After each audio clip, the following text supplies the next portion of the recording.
Halo my friend, lanjut lagi ke video berikutnya, yaitu mengenai cara klaim, ya, cara klaim untuk kejadian yang mana ada korban, artinya ada orang yang menuntut ganti rugi ke kita. Misalnya saya bawa mobil, nyerempet mobilnya Bro Jay tadi, Bro Jay nuntut ke saya, apa aja yang perlu disiapkan? Nah, Bro Jay akan jawab. Oke, lanjut. Oke, apabila terjadi dikarenakan ada pihak lain yang menuntut untuk ganti rugi akibat benturan kendaraan kita nih, Bro. Ya. Itu yang dibutuhkan pertama ya standar ya, itu SIM ya, SIM ini SIM siapa nih? SIM pemilik polis dulu, SIM-nya Oke. wajib ada. SIM pemilik polis. Jangan lupa yang aktif ya, Bro. Yang aktif. Aktif. Nah, Oke. terus kendaraan, STNK, ya kan. Mhm. Nah, terus yang ketiga, kalau berhubungan ini adalah kendaraan lain juga, itu dua kendaraan tersebut datang nih. Kedua Harus disurvei mobilnya juga. datang, atau motor misalnya korbannya motor Ya, maju boleh datang. kalau misal termin kondisinya orang lain itu kendaraannya masih bisa dibawa jalan dulu. Oke. Biar hari itu langsung selesai dibereskan Ya, data jadi STK-nya. Biar lebih cepat, Biar bawa lebih- langsung. bawa langsung semuanya. Oke. Gitu.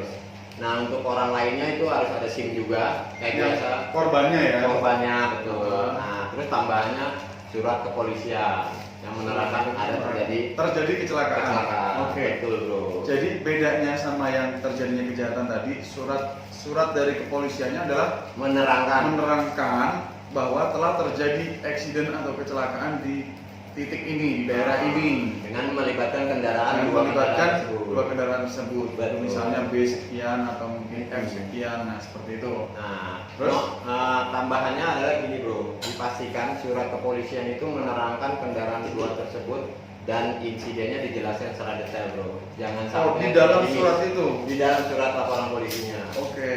Banyak kejadian laporan polisinya hanya menerangkan insiden bestian. Oh. Dan lebih baik didetailkan Jadi biar keren. bolak-balik. Tapi sebetulnya di pihak layanan masyarakat polisian, Mm-mm. sebetulnya mereka pun udah biasa. kan? Udah biasa. Jadi ini biasanya. Frank, nggak usah khawatir bahwa di layanan kepolisian pun itu mestinya sudah paham ketika ada orang, Pak, misalnya datang Pak polisi, saya mau membuat laporan untuk terjadinya kecelakaan, untuk keperluannya adalah klaim asuransi Asuransi. pihak ketiga, misalnya begitu. Nah, baru dia akan mungkin langsung tahu lah, oh berarti harus dijelaskan Detail, seperti betul, itu. Bro. Terus apalagi selain surat polisian? Sudah datang untuk Surat ketemu. tuntutan. Surat tuntutan biasanya dilakukan pada saat kedua kendaraan tersebut ada nih ketemu Oh, sama jadi- orang asuransi. Atau bisa Tapi tetap salah satu data lah ya, itu dokumen iya, yang dibutuhkan. betul. Jadi Salah satu data. Bro Jay kan tadi mobilnya ceritanya saya serempet. Nah, dia mau minta ganti rugi. Bro Jay harus membuat surat tuntutan kepada saya. Bener ya? Betul. Yang isinya adalah minta ganti rugi. Betul. Itu dengan materai. Dari atas materai Di wajib. atas materai karena itu surat tuntutan. Surat tuntutan harus berdasarkan materai biar hukumnya kuat. Oke. Berarti Yes. cukup jelas ya, my friend, untuk kalau misalnya my friend ada kejadian yang melibatkan orang lain, artinya ada korban pihak ketiga. Ya, itu pun kalau polisinya my friend di cover TJH. TJH wajib Jangan dulu. lupa, jangan kucuk-kucuk datang, my friend lupa nggak di cover dengan TJH. TJH itu murah ya, friend ya? Urut 10 juta cuma 100.000 aja. 10 juta per tahun ya? Iya. Per tahun Per tahun cuma cover. 100.000. Jadi kalau klaim batasan klaimnya 10 juta untuk mobil korban, nah itu bayarnya cuma 100.000 ya. 100.000. Berarti ya murah banget ya. Dan kejadian dalam jangka waktu 1 tahun berapa kali pun kita cover per kejadian. Selama masih 10 ada selama kuota polis aktif. 100 juta. 100 juta, 10 juta. Ya. Selama polis aktif berapa kali kejadian dengan orang lain tuntutannya maksimal 10 juta itu kita cover terus. Iya. Mantep kan? Jadi jangan lupa kalau mau pasang asuransi itu nanya, saya mau pihak ketiga juga dong. Iya. Jangan lupa, itu penting banget ya. Ini salah satu dari item perluasan, sebetulnya Iya, ini perluasan perluasan ya, jaminan. tapi penting ya, Frank, jangan lupa yang ketinggalan TJH, tunjangan pihak ketiga. Oke, lanjut case berikutnya adalah kalau misalnya Mobil hilang. mobil hilang. Boleh. Nah, ini mobil hilang yang paling sering orang pastikan pertama adalah panik. Ya, yang kedua udah sedih lah pasti ya, panik, sedih. Apa sih yang mesti dilakukan untuk klaim asuransi? Betul. Oke. Oke. Lanjut. Kalau untuk mobil hilang, Bang, biasanya kondisi customer udah panik ya. Makanya itu fungsinya kenapa sebelum kita menutup asuransi, kita pastikan siapa nih PIC asuransinya untuk kontaknya lebih cepat. Oh, jadi Selain call center ya, biasanya itu ada PIC itu layanan. artinya gini, teman-teman. Dulu waktu pasang asuransi sama siapa? Misalnya sama Bro Jai. Betul. Ya, telepon aja Bro Jai. Bro Jai, ini ada musibah nih, mobil hilang. Nah, bantu dong. Nah, dia pasti akan helpful ya. Iya, ya. betul. Oke. Lanjut. Step by step nanti kita infoin. Yang pertama sih prosesnya gini bro. Kalau untuk asuransi Gadoto, kita punya aplikasi namanya AutoCare bro. AutoCare tuh kayak gini bro. Jadi aplikasi yang mana kalau misalkan customer ada apa-apa, baik itu insiden tabrakan atau apa, bisa laporan dulu nih. Oke. Yang penting Nih, laporan dulu aja di sini. Kasih lihat ke kamera. Nih namanya AutoCare. AutoCare. Jadi di Play Store ada bro. Nah kalau misalkan memang sudah kondisi panik, ya telepon aja ke PIC-nya. Biasanya laporan dulu, baik ke call center ataupun ke sistem, biar nanti masuk. Sorry bro, ini kan kehilangan kan salah satu bentuk kejahatan. Baiknya lapor ke Garda Auto dulu atau ke polisi dulu? Ke polisi, ke Garda Auto dulu. Ke Garda Auto dulu Ke ya? Garda Auto untuk laporan biar masuk sistem, baru nanti prosesnya ke polisi. Dan enaknya lagi, tentunya PIC dari Garda Auto akan menjelaskan biar lebih pas ya. Iya, flow prosesnya gitu bro. Flow prosesnya itu yang lebih penting. Jadi nggak bolak-balik, nggak ada progresnya nantinya gitu. Betul. Nah, nanti laporan dulu, habis laporan nanti ke polisi terdekat untuk laporan kehilangan, berita acara kehilangannya keluar, baru nanti ke Garda Auto bro.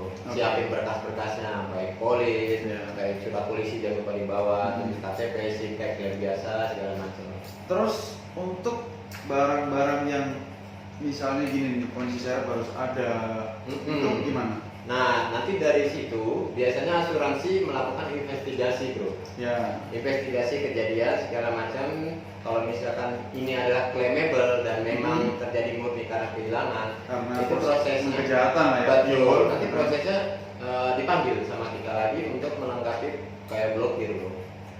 Nah itu nanti biasanya kan pada saat laporan polisi itu kunci, duplikat kunci semua diminta tuh bro sama polisi. Nanti diambil lagi, bawa lagi ke Garda Auto untuk proses pemblokiran kalau semuanya udah masuk. Oh, jadi salah satunya adalah kunci serep, Iya, terus STNK, semua PKB, itu salah satu adalah dokumen-dokumen yang nanti itu dikumpulkan mas. dikumpulkan lagi, biasanya dimintain polisi dulu bro.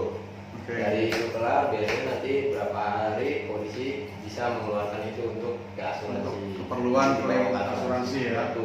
Oke. Tapi yang lebih penting dari itu setahu saya adalah BAP. BAP bahwa memang benar-benar polisi menyatakan bahwa ini murni kejadian kejahatan. Artinya hilang karena dicuri, bukan penggelapan ya. Dalam hal ini bukan penggelapan. Contoh penggelapan adalah begini ya Bro Jaya. Kalau setahu saya adalah misalnya nih mobil saya dipinjam sama Bro Jai, terus Bro Jai nggak balik-balik misalnya. Dibawa kabur sama sopir misalnya. Betul. Ya, misalnya sopir nakal dibawa kabur, nah itu nggak bisa diklaim. Nggak bisa di-cover. Jadi ada beberapa masalah yang ini kita agak membela dikit boleh bro, biar lebih jelas ya.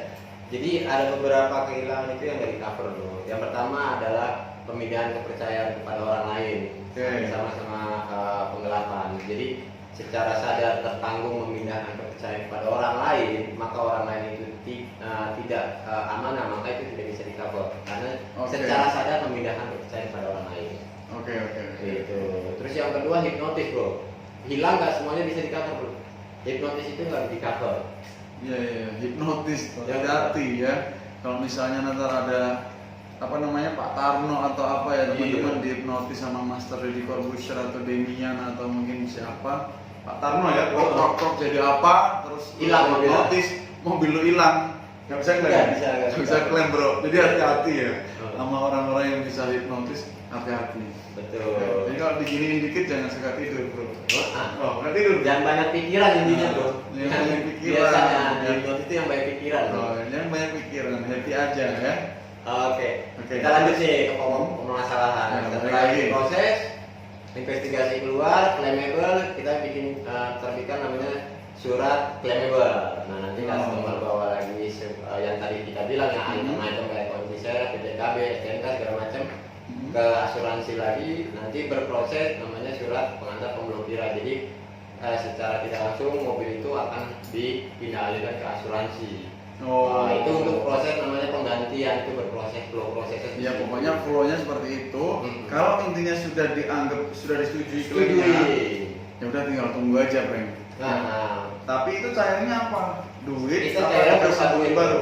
Duit Duit. sesuai dengan harga pertanggungan pada saat yang kejadian. berlaku. Ya, seperti itu ya. Iya. Oke. Ya cukup jelas sih. Selanjutnya adalah untuk apa nih? Kan Untuk tadi udah yang hilang, mobil hilang. sampai hilang udah, sekarang kita bicara pengkabaran perluasan jaminan itu kayak banjir, bro. Nah, banjir. Banjir itu proses klaimnya sebenarnya kan kalau udah banjir kan mobil nggak bisa dipakai ya, nggak bisa dibawa. Biasanya tinggal telepon ke call center untuk dilakukan penderekan kendaraan. Dari penderekan kendaraan nanti tertanggung menyiapkan berkas kayak polis, STNK, KTP dan SIM-nya. Nah nanti dari situ dicek di bengkel. Biasanya kalau kayak kemarin nih bro, banjir itu kan auto 2000 dealer itu punya paket-paket tuh, ada ABC gitu. Nah dari situ nanti kita survei nih, apakah mobil ini bisa layak diperbaiki dengan kondisi baik sama sekali Seperti semula, atau kita nggak bisa perbaiki, lebih baik kita ganti berupa uang. Itu ada dua kemungkinan. Jadi masih bisa juga dianggap total loss nih. Betul. Ya, jadi kalau cuman banjir yang kecil-kecil terendam mungkin masih bisa diperbaiki. Tapi kalau yang model banjir yang kayak kemarin, maksudnya daerah Pondok Gede ya, yang mobil sampai kebalik-balik, nah itu sih bisa TLO gitu. Betul. Jadi kita lihat dulu apakah dengan estimasi apakah ini layak diperbaiki atau tidak gitu. Jadi intinya nanti akan disurvei, Frank. Jadi Frank nggak perlu khawatir ya, amit-amit sih. Asuransi itu kan penting nggak penting. Karena apa? Musibah itu kita nggak tahu kapan terjadi. Ya kita cuma bisa berdoa supaya aman-aman aja, selamat-selamat aja. Benar kan, Frank? Betul. Nah, seperti itu. Nah, Oke, ada lagi mungkin bro? Kalau kondisinya perbaikan, biasanya nanti supaya kami ke bengkel. Jadi customer nggak perlu ke Auto. Kalau memang dia tidak urgent banget apa yang kita butuhkan gitu ya. Nah, nanti kita berproses survei penggantian part. Pokoknya itu antara tektokan antara bengkel sama survei asuransi gitu loh. Itu kan pokoknya customer datanya lengkap, sudah tinggal nunggu mobilnya diberesin selesai. Gitu. Jadi sebetulnya nggak susah ya. Cuma memang kadang-kadang kalau banjir kayak yang kemarin ini, karena memang di bengkel tuh overload. Ya, jadi itu mungkin yang bikin lama kali ya. Iya, karena untuk perbaikan aja banjir kemarin ngantri dari mulai. Saya dengar kemarin teman saya itu dia nggak bisa terima servisan di bengkelnya itu sampai sebulan. Betul. Karena dia mau beresin mobil yang masuk dulu nih, Frank. Iya. Ngeri juga, jadi ya namanya musibah lah ya kita. Kondisi kayak sekarang kondisi lagi COVID begini, kita mau nyalain siapa? Ya, tapi ya bersyukur kadang-kadang di satu sisi kita masih sehat ya. Iya, yang penting sehat. Masih ini ya suruh pakai masker. Gitu. Oke, jaga jarak tuh. Nah, jaga jarak. Makanya dari tadi saya misalnya ada yang lompat, saya harus menghindar. Betul. Begitu ya. Betul. Ya. Jadi Frank, mungkin sampai sini dulu. Ya, nextnya saya akan membuat konten lagi yaitu mengenai alur survei ya, untuk misalnya Frank mau proses klaim itu seperti apa. Nah, nanti juga saya di video ini akan saya tampilkan juga slide-slide dokumen-dokumennya supaya Frank nggak asing nih melihat dokumen seperti ini tuh apa sih ini gitu ya. Oke Frank, semoga video ini bisa membantu Frank untuk misalnya mau ada keperluan klaim asuransi, syukur-syukur nggak usah klaim asuransi ya. Betul ya, namanya accident, cuman tetap harus jaga-jaga. Betul. Nah, oke, sampai ketemu di video selanjutnya. Jangan lupa tonton terus, like, komen, juga subscribe. Kalau butuh pertanyaan apa siap jawab ya. Siap. Dan nanti saya akan tanyakan ke my bro ya, Mr. Jai. Ya nanti misalnya butuh tanya apa silakan komen aja nanti saya jawab. Tentunya saya tanya dulu ke Bro Jai biar nggak salah dan nggak cuma kira-kira aja. Betul. Oke, sampai ketemu lagi. Assalamualaikum.